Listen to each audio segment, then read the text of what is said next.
What is going on, you guys? My name is CodyT503 and this is Interesting Podcast. Coming to you guys on November 17th, 2023 for episode 80, where today we have another very, very special guest. Make sure to hit that like, subscribe button, ring that notification bell so you guys get notified whenever I upload content.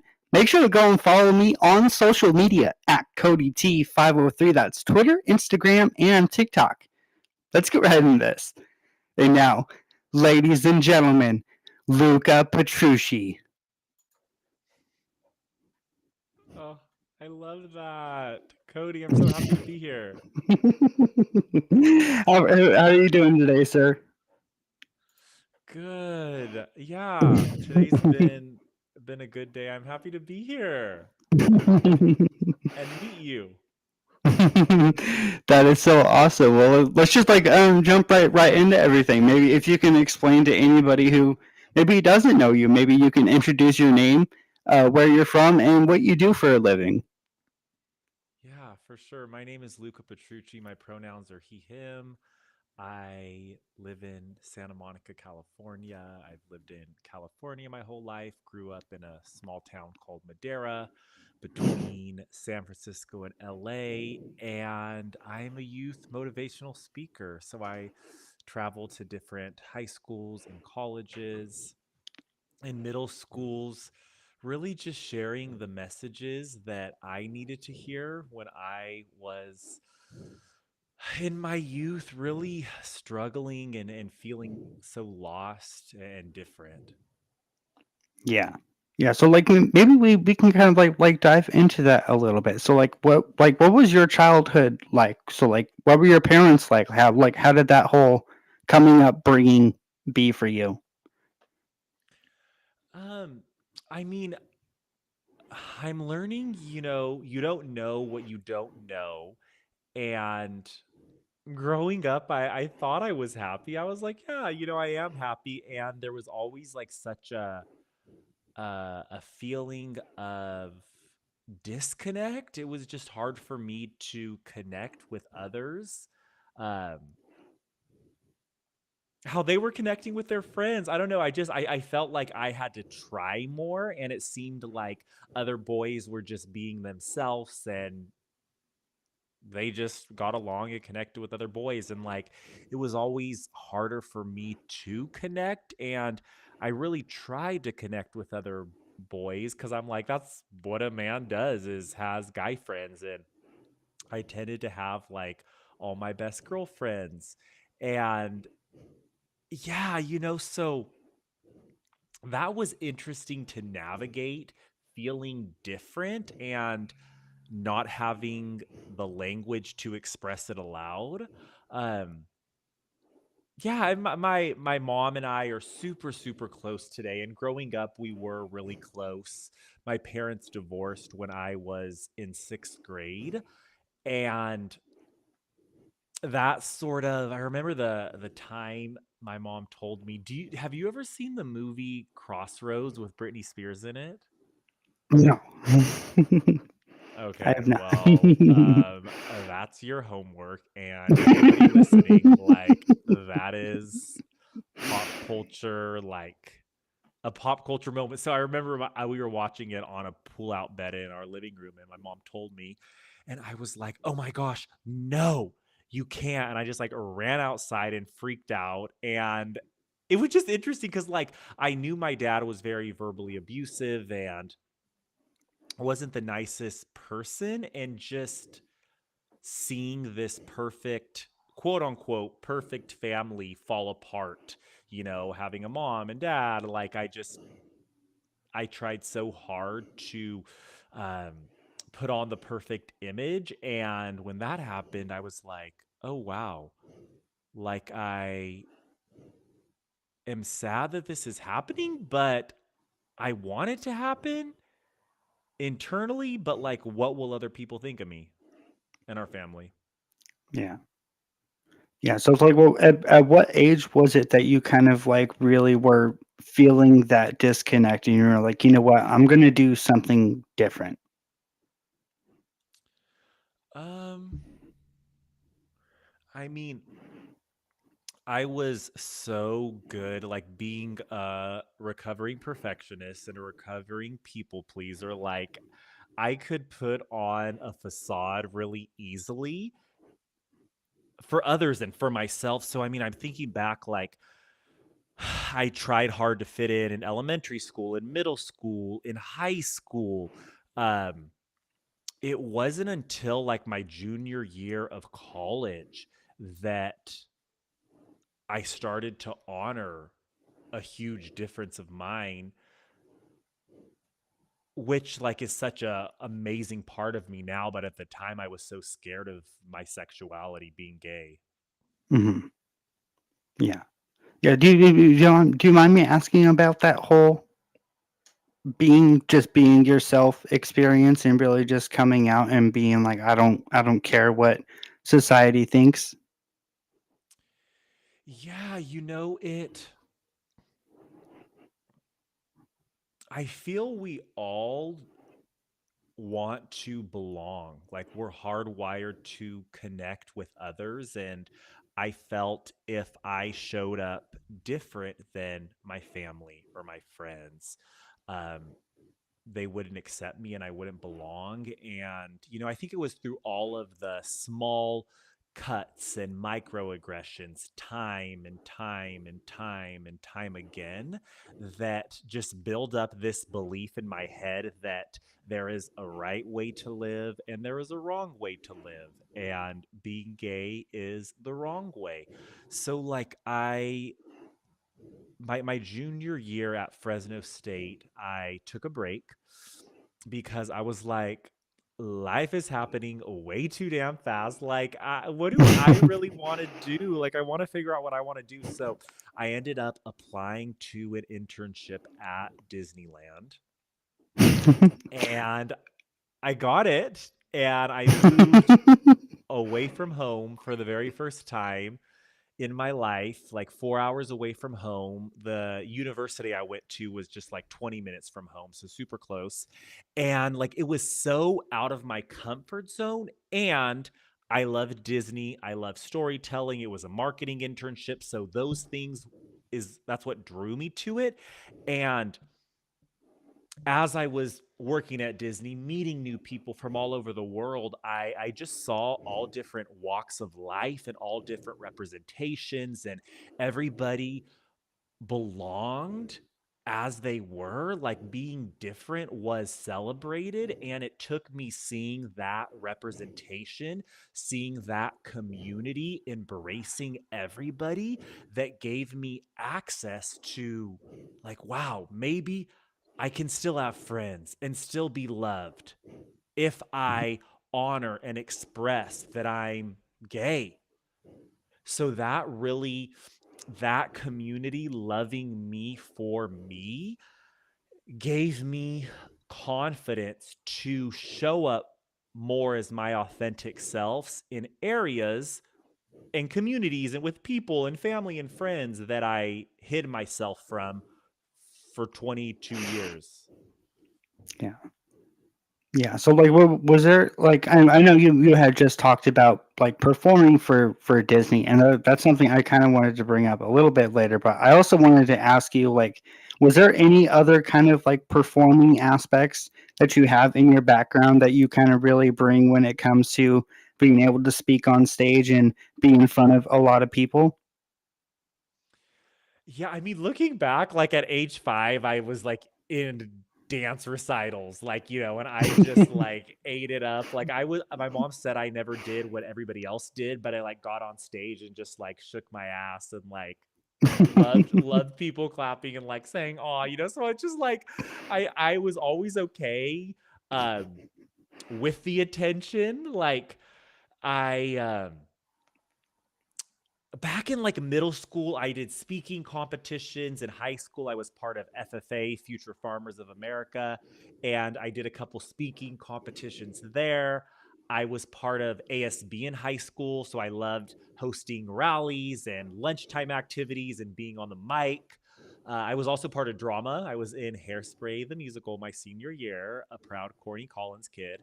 So, I feel like just so many of those instances just gave me the practice and like the practice of just speaking and connecting with large groups of people. Mhm. Yeah.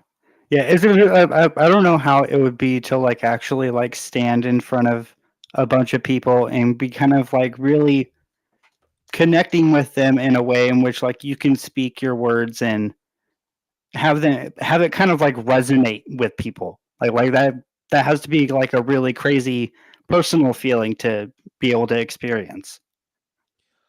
I mean, Cody, it is like what I'm practicing right now because I feel that confidence is a practice, speaking is a practice, like living my life authentically is a practice. And sometimes I feel like I'm like the badass bitch in the room. And sometimes I feel like I'm just like a hot mess. Um, but I'm working on being really present, like being present in the moment. And when Mhm. I'm in front of a group of students, to not be stuck in my mind, to Yeah. really just see them and listen and like feel their energy and their experience. So like it is just like I was in Oregon this summer speaking at Oregon's like a statewide leadership camp, and like I felt the students listening to me and I know they felt me listening to them. It was just like I'm like, this is what I'm doing for the rest of my life. Like, it's just the feeling is it's like no other. I think like some like musicians say, like being on stage, it's just like it it gives them, it fills their cup, and like yeah, I know this is what I meant to do. Yeah. Yeah, so, like, when was the first speech that you've actually was able to give in front of a really, really big crowd? Can you kinda, like, walk us through that day a little bit and what was going through your mind before you actually went out and performed, I guess, in a sense? Like a talk that I did like part of my business, or like back in high school. It like, any, I guess, like, speech where, like, you kind of felt like it was in front of a big crowd and, like, you were able to really give them, like, what you were going through in your mind and what you were presenting. Yeah. Um, in 2020, so like it was about 3.5 years ago, I was asked to lead like an interactive talk for UC Merced. It's a university about an hour away from Fresno in California. And it was virtual because at the time, like everything was virtual because of COVID. And I mean, I just remember, like, even with it being virtual, and I would say it was like a group of like 40 students, and like I just saw like this glimmer in their eyes via Zoom that they just I felt like they were on the edge of their seat, like they were asking questions, they were interacting, like I could hear, I could feel that they were, like it was resonating with them, like you just said, like it was resonating. And um it was a talk all about agency and authenticity. And I was stepping in my power, sharing my truth, and just being myself, just showing up how I'm showing up now. And like, it's what they needed in the moment. Like, I wasn't trying to be somebody else other than me. And what I'm learning is that I am enough by just showing up. Yeah. Yeah. Here's a really, really interesting question that I had for you. Because, like, obviously, like, when you're talking to people and you're kind of, like, really motivating them, you kinda have to have that little psychology that goes into it. So, like, when you went to FSU, was that something that, like, you had to kind of take, was, like, a kind of psychology course? Oh my gosh, such a good question.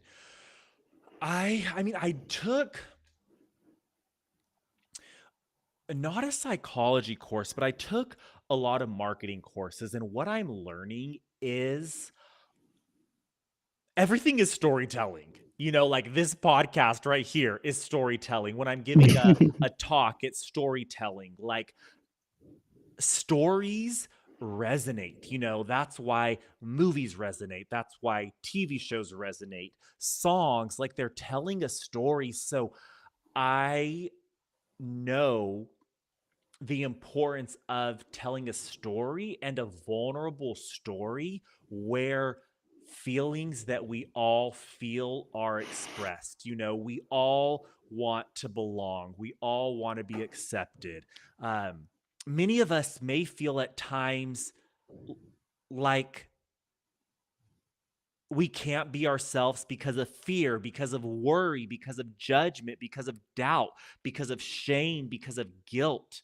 So I make sure to touch on those points because not all students are hiding their sexuality. You know, I believe that we all hide parts of ourselves, whether it's our sexuality, a personality trait, a dream or a goal that's different than our parents or siblings or grandparents, our culture, our identity, our voice, our story.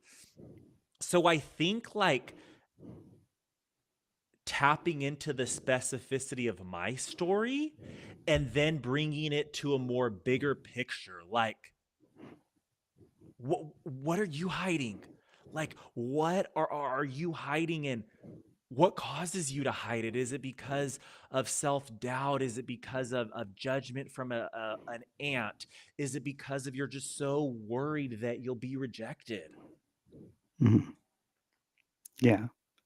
Yeah, I don't know, like, there've been, like, kind of times where I've kind of, tried to, like, kinda get out of, my comfort zone, and I was wondering if that would be something that, like, you're kind of, like, saying is to, like, take yourself out of your comfort zone and, like, really be able to just express yourself so that then you get more comfortable with it instead of, like you said, like, hiding in those shadows of not being able to express yourself. Yeah, you know, when it's like I mean, I don't this is the first time that, you know, we're meeting in addition to just like what your mom's shared about you, which like so many of your facial expressions remind me of your mom. I'm like, I see her in you. Um, but like, you know, practice makes progress. Practice does not make perfection. And I feel like stepping into your power, your authenticity is a practice. And like the thing is, like stepping out of your comfort zone, like I think it's important to step out of your comfort zone in if it's moving in a direction that's true to you. You know, I feel for so long, so many years of my life, I stepped out of my comfort zone because it's what my mom or dad or nonna wanted me to do.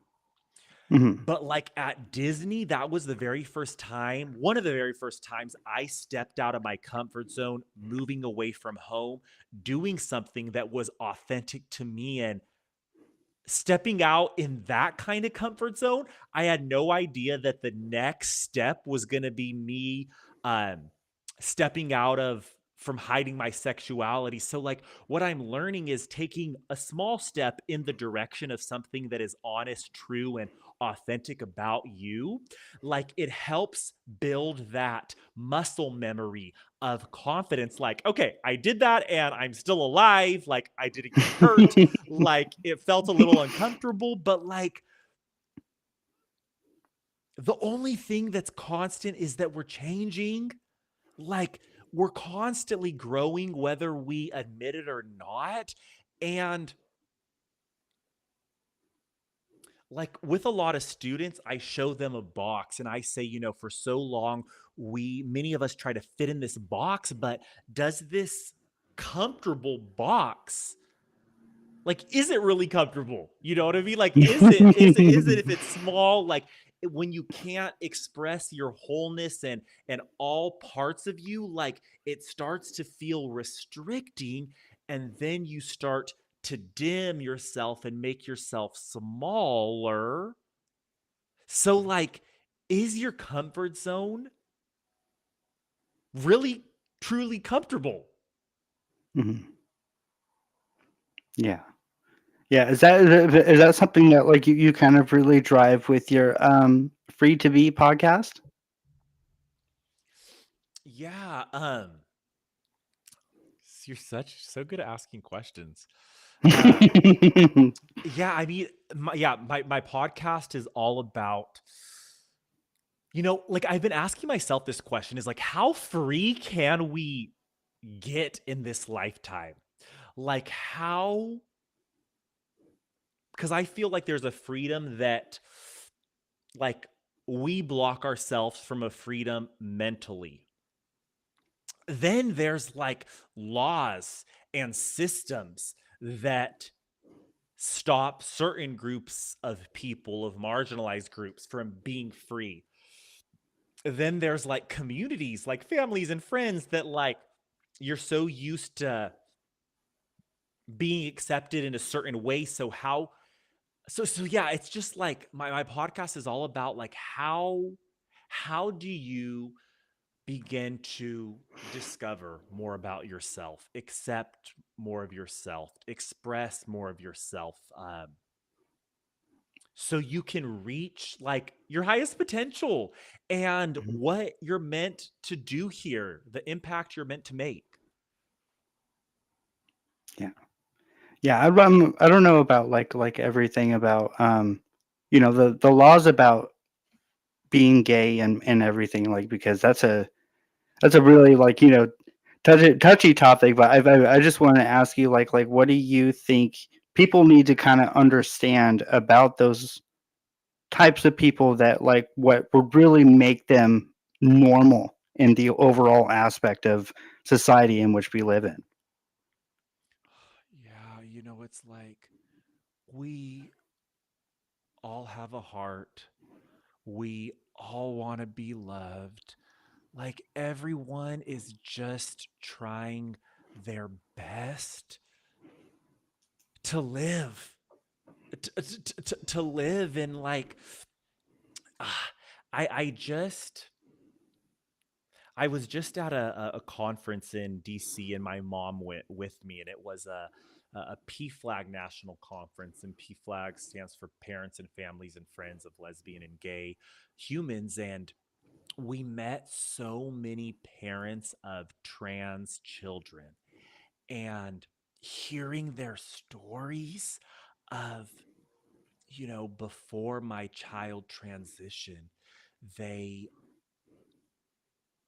I just saw the glimmer slip out of their eyes, or they had such dark thoughts and they didn't know how they could live their life in this way. And once they got some acceptance from their parents and started experiencing gender affirming care, like it just shifted their whole life by 180. And I heard this story again and again and again. And it's like, you don't have to understand or agree to respect.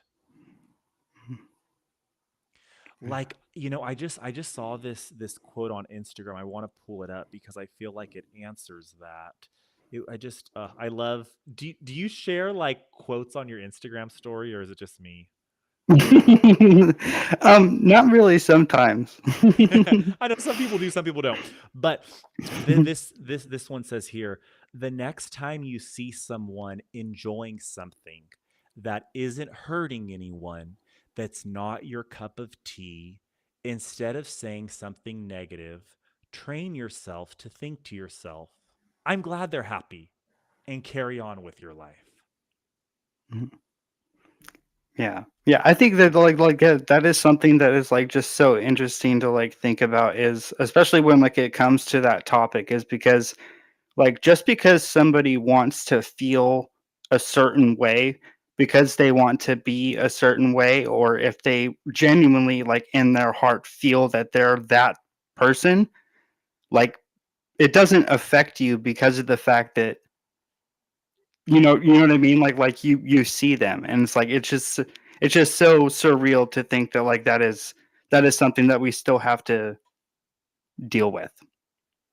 Yeah, I know, it and I just I think about like my mom, and she shared with me for so long. uh it was hard for her to fully accept me because of the fear, if I was gay, what would her friends think? What would her family think? What would her church think? So that fear overtook her mind, so she couldn't think from a place of compassion or curiosity or wonder or love. And I just I mean, last year data was pulled that 1 in 6 humans are a part of Gen Z, are part of the LGBTQIA plus community. And I think the number's higher. There's probably still people that, not probably, there are still people that are scared to be themselves. I feel like the number's higher. And it's like, gosh, each of us are surrounded by at least 6 youth or 6 people part of Gen Z. So one of them, whether they express it or not, is gay, and it's not a choice. You know what I mean? Like, gosh, when I was a kid, if I could choose to be straight, like, hell yes, I would choose that over being bullied for 2 decades, being verbally abused. Like, yeah, like, no, duh. um Looking at my life now, I hope it's okay to cuss. No, um go ahead. I like love to be gay. Like, my queerness is one of my favorite parts of myself. Um because it just gives me it just yeah, it is. And it's yeah, I just think it's important for people to not speak for identities that they aren't. Mhm. Wait, hold on. Apologize. Can you guys like elaborate on like that whole last statement on what you just meant? Yeah. So, for example, I'm not a woman. Mhm. So I could amplify and talk about women's rights, and when policies are being created or systems are being created, it's so important to have a woman in the conversation, because that is the person that's going to be affected. Mhm. I just feel that, like, and savings, like, if something's, if we're talking about something to deal with, like, that affects a straight man, like, I don't know that experience because I'm not a straight man. You know what I mean? I'm right now talking about the trans community because there's been over 400 um, laws that are anti trans and LGBTQ this last year throughout the US. So I want to bring that up because it's people's lives that we're talking about. And to talk more about trans rights, I think it's important to have a trans human in the conversation that's ready and willing to share. I think it's also important for each of us to research on our own and not put all the pressure on a person in that identity. Um, but what I was saying is, I forget the exact verbiage of it. Um, but if we're talking about rights for a certain group of humans, it's important to have those humans in the conversations. Like, I do a lot of work with schools, and Fresno Unified, I work with them. They're starting a lot of student voice initiatives where students are part of the conversations when policies and systems are created for the schools. Because for so many years, it was adults who aren't students at the time, making these policies. And like for me, I don't know what it's like to be a high school student in 2023. I can think I know, but like when certain system and laws and policies are being created, like it's important to have the person it's going to affect in the conversation. You know what I mean? Hmm. Yeah, interesting. Um, Here's a interesting question. So, like you're obviously like a really good like motivational speaker, and it's like have you gone onto like YouTube and just kind of like looked into like the motivational speeches, or somebody I wanted to bring up to you was Jordan Peterson. Like, have you listened to any of his motivational speeches at all? No, not that I know of. Tell me a little more about Jordan. Jordan Peterson is more about like just overall like life and like how you perceive certain things, like kind of like how you're explaining things, but just in other topics. And like he's just really really good at like really motivating somebody. And I was just wondering if there was anybody out there that maybe you like really look up to when like you wanted to really deliver your speeches and whatnot. Yeah, I like someone else asked me that. They're like, what is your favorite like motivational speech? And I have watched some, like, I mean, somebody that I look up to so much is Oprah, and I feel like every single podcast I listen of Oprah's is like a motivational speech in itself. I really love Glennon Doyle. Glennon Doyle wrote. Have you heard of Glennon Doyle? I have not. Glennon Doyle wrote a book called Untamed, and her journey of life is pretty wild.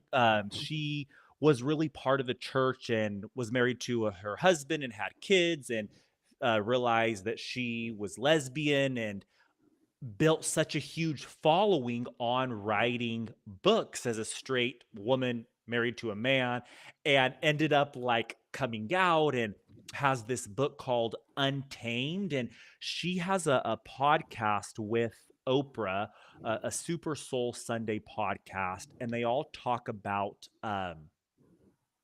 failure, and how,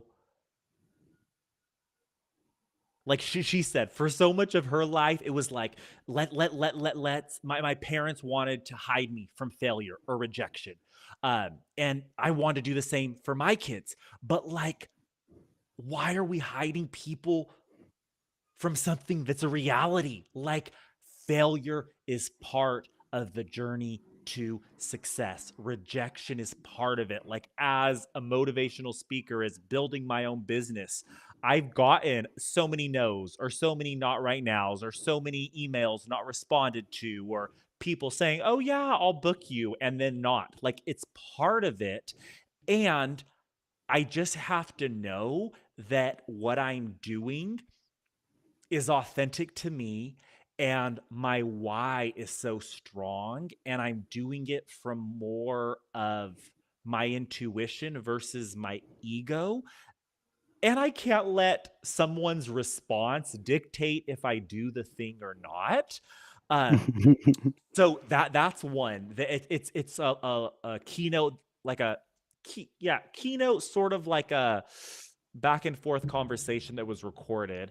Um, There's a lot of authors that I love to listen to their podcasts. Jedediah Jenkins is an amazing author of the book To Shake the Sleeping Self, which talks about he biked from Oregon to Patagonia, like 14,000 miles over 16 months. And he just talks about his journey of growing up closeted in the South. So there's most motivational speakers that resonate with me are queer ones because I'm queer. Um, Alok is an amazing gender non-conforming human, a beautiful poet. I listen to a lot of their podcasts or just Instagram or TikToks. I feel like a lot of motivational talks are like cut up. But yeah, those are a few. That is really cool. So like something I wanted to bring up to you is like more like confidence advice just for anybody who maybe struggles with a little bit of confidence. And something I wanted to bring up to you before you respond is, I've looked at like certain videos and they kind of tell you that if you're comfortable in a certain environment, then those are the environments in which you should kind of put yourself around. Like if you're comfortable in a group of 10, only limit yourself to being comfortable to a group of 10. Or if you're not so comfortable and you only want two people, then only surround yourself with those amount of people just to make yourself more comfortable. So it's like, what advice would you give people to not only be comfortable with themselves, but also to be confident in any situation? Yeah, I think it starts with a lot of self-reflection and awareness. Um, you know, I feel like before you can show up more confident for yourself and others, there's parts of you that you have to accept. And how do you accept those parts? You got to know them. So before expressing them, there's accepting and then there's discovering. So expressing, accepting, discovering. So like the first step is like discovering more about yourself. So some questions that I would have people answer is like the first one, like, what do you really want? Like, what do you really want out of your year, out of 2024, out of your life? I do this exercise called the power of knowing what you want. I'm a certified Lightyear leadership coach, and it's a principle I learned through that company. And you just draw a huge circle on a blank piece of paper, and on the inside, write all the things that you want. On the outside, write feelings, things, experiences you don't want. And then I take that exercise a little further and write down the power of knowing what fulfills you. So draw another circle, and on the inside, write down the things that fulfill you, that make you feel alive, that just make you feel yourself. And the third one is getting clear with what you value. So the power of knowing what you value. So draw another circle on a blank piece of paper and get curious. What are the things that you really value in life? Like for me, it's authenticity. It's being a child at heart. It's conversations like these. So after you start to get clear on what you want, what fulfills you, what values you, you're looking at these like three circles on three blank pieces of paper and starting to put yourself in spaces, in experiences where those things are alive. Like for me, it was so important. Like on a few of my circles, Disney would have been on there, storytelling would have been on there, marketing would have been on there. So the Disney internship made so much sense to me. And I feel like by discovering that and then putting yourself in those scenarios, it's like practicing, you know what I mean? It's like practicing being yourself, practicing things that you like. And through the practice and the messing up and the failing, like that's where I've become more confident. You know, there's talks that I've given and I'm like, damn, that was horrible. Like, you know, I was like, I messed up, you know, and it's more of my harsh critic within, but it's just getting back up, offering yourself forgiveness and grace, and being like, you know what? I'm going to practice this again. Like, being confident is not a destination, it's a journey. It's a journey. So just like you may feel so confident one conversation and the next you may not, but just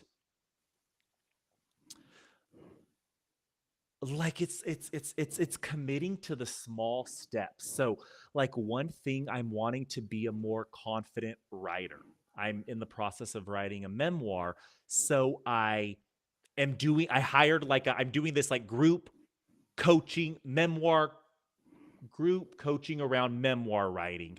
So like the way for me to become a confident writer is, you know, every day I'm writing in the morning, I'm attending this 90-minute call every Monday. And like I feel that it's important to have a community, to not do it alone as well. Yeah. So like, are you gonna have that little memoir like published and whatnot? Yes, I will. I don't know when. I'm hoping 2025. Uh, but you know, my goal is by January 16th, 2025. That's my goal. And I'm like, I'm learning that the way to get to a big goal is small, simple steps every week. Mhm. Yeah. So like, what can we expect from the future of uh of you? I apologize. Oh my gosh, you don't apologize. Okay, well, I'm going to share a vision that I have because I'm in the process of manifesting this. So I absolutely love working and mentoring middle school, high school, and college students, and like I just clearly see myself on a stage in front of like thousands and thousands, like 10,000 students, just listening to them and seeing them and exchanging energy and really just helping them show up more as themselves so they can reach their highest potential and do the things that they want to do and make the impact that they're meant to make. So I'm just taking steps to getting to that vision. I've been to a few concerts over the last 2 years, and I've had this feeling in my body like seeing a singer on stage, me being in the audience, and I'm like, oh my gosh, like I'm gonna be on that stage one day. Like I'm gonna be on that stage, not as a singer. I only sing in my shower and in my car, and at the club and karaoke. But like, yeah, I'm calling that in. I know I'm so ready to um, deepen my work with the youth and share my message to a larger audience. Um, yeah, and my goal by the end of next year is to um, speak in every state. I know that's a hefty goal by, you know, with have that's like a year and 2 months. And I'm like, you know what? I'm setting it out there. If it ends up happening to be 10 or 15 or 5, it's more than I'm at now. You know, so those are some things that I'm really just calling in. So thanks for listening to that. No, of course. I just wanted to tell you before we actually end up closing everything out that it was just an absolute pleasure to be able to sit down with you and just know who you are as Luca Petrucci. Yeah. Oh, Cody, I'm sending you love. I'm sending you this heart, and and I have a question for you. Like, what are some parts of yourself that make you unique? Oh, I've never had anybody really ask me anything. Well, I mean, I've always loved pro wrestling. I've always loved drumming. I guess I'm kind of good at cooking. I can write. I do. I can do some poems that I don't really share with a whole lot of people, and I don't really even really share that a whole lot. But yeah, just I'm kind of basic, I guess, in a sense. That is not basic. Someone that likes wrestling and poems. That's so cool. What kind of I've started trying to write poems, but it takes practice. Like, what kind of poems do you write? I have to like really feel what I'm writing about. Like if I'm like really feeling it, then I can put it onto paper. And maybe I'll have to send you a couple poems of mine here in a little bit. Oh my gosh, yes, send it to me on Instagram. I wanna read those. Okay.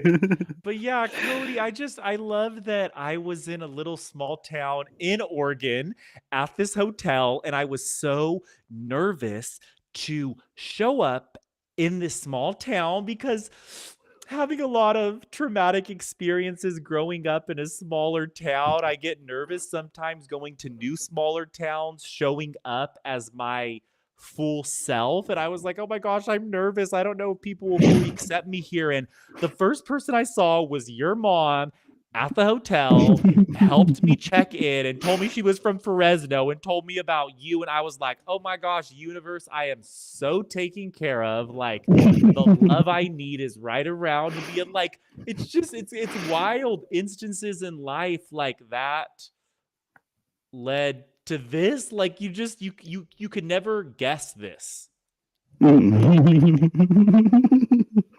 Yeah, that is so freaking awesome, and I bet she would really appreciate everything that you just said. Yeah, big shout out to Linda, the queen. All right, man. Well, I hope you have a very good night, and I will definitely talk to you soon. Yes, Cody. We'll talk soon. See you, friend. All right, you guys. So that was Interesting's podcast interview with LUCCA Petrucci. Make sure to hit that like, subscribe button, ring that notification bell so you guys get notified whenever I upload content. Make sure to go and follow me on social media at CodyT503. That's Twitter, Instagram, and TikTok. And remember, we will not be back until after Thanksgiving. So here at Interesting Podcast, we just want to thank everybody for joining us and a very happy Thanksgiving. And we actually have some announcements coming a few days afterwards, coming into December. And I cannot wait for you guys to have the lineup going into the next month. And I hope you all have a very good night. I'll catch you guys later.